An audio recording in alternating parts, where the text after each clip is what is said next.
कुछ सुभाष चंद्र बोस जैसे महत्वपूर्ण नेता के बारे में जानने के लिए, क्योंकि प्रतियोगिता परीक्षा में दो प्रकार के स्वतंत्रता आंदोलन से संबंधित लोगों के बारे में जानकारी पूछता है।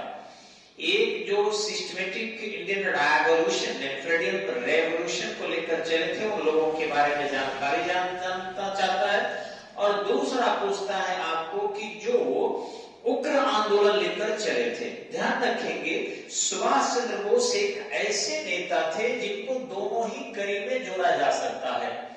ये बिल्कुल ही सिस्टमेटिक आंदोलन लेकर चलने वाले थे, क्योंकि पढ़े लिखे इंसान थे, आईसीएस की परीक्षा भी निकाले थे 1921 में, और असहयोग आंदोलन जो महात्मा गांधी ने 1920-22 चलाया था, उसमें उन्होंने आईसीएस की परीक्षा को, यानी आईसीएस के जॉब को छोड़ भी दिया था। तो इस तरीके से महात्मा गांधी के विचारों को मानते भी थे।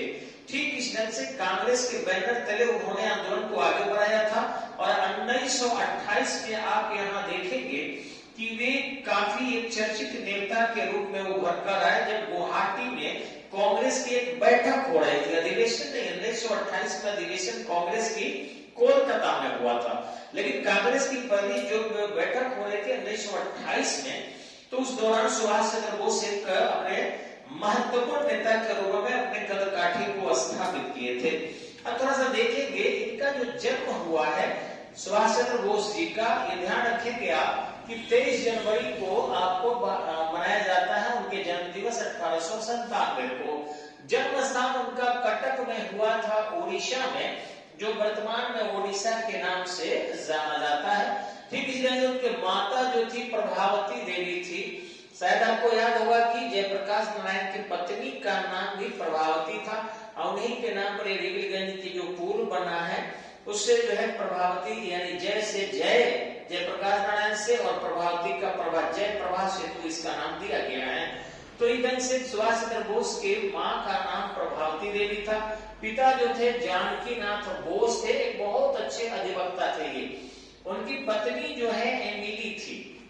एमिली एक जर्मनी की महिला थी, और कैसे विवाह हुआ ये भी आपको बता देते हैं।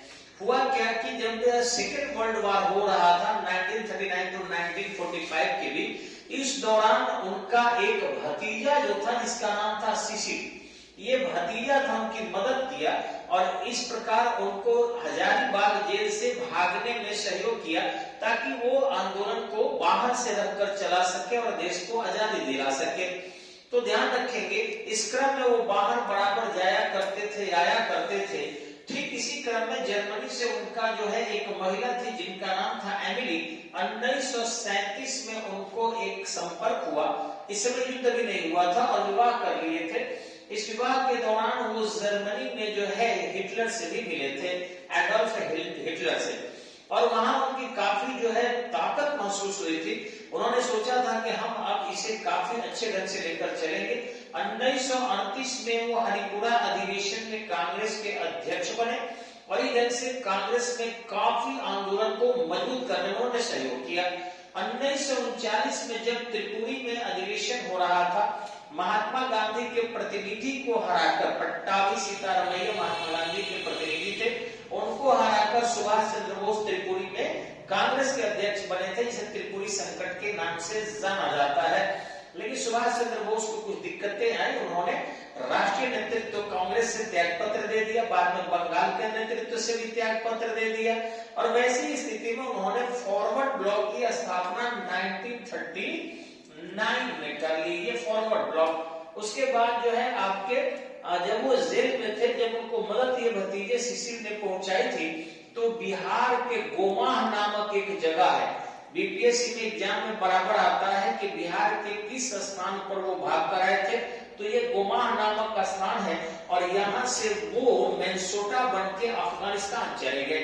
अफगानिस्तान होकर फिर जर्मनी निकल गए, और वहां जाकर एडोल्फ हिटलर से वो मिलते हैं, और मिलने के बाद जो है वो आंदोलन की रूपरेखा तय करते हैं। इसी बीच जापान जो है इधर आक्रमण करना शुरू कर देता है, और बड़े पैमाने पर अंग्रेजी सैनिक तो भाग जाते हैं सिंगापुर में या फिर अंडमान निकोबार में, और भारतीय जो अंग्रेजों में भर्ती हुए थे वो सैनिक वहां रह जाते हैं, जो पकड़े जाते हैं।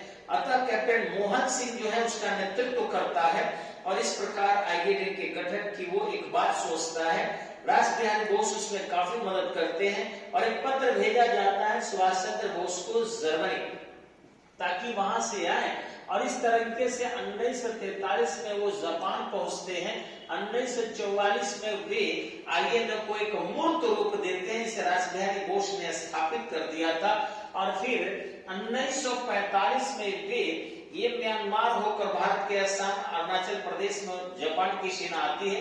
उसी समय में 9 अगस्त को हिरोशिमा और नागासाकी पर लिटिल मैन और फैट बॉय, ध्यान से सुनेंगे आप, लिटिल मैन 6 अगस्त को हिरोशिमा पर, 9 अगस्त को नागासाकी पर लिटिल मैन और फैट बॉय नामक जो है बम गिराता है अमेरिका, और इस प्रकार ये दोनों शहर बर्बाद हो जाते हैं।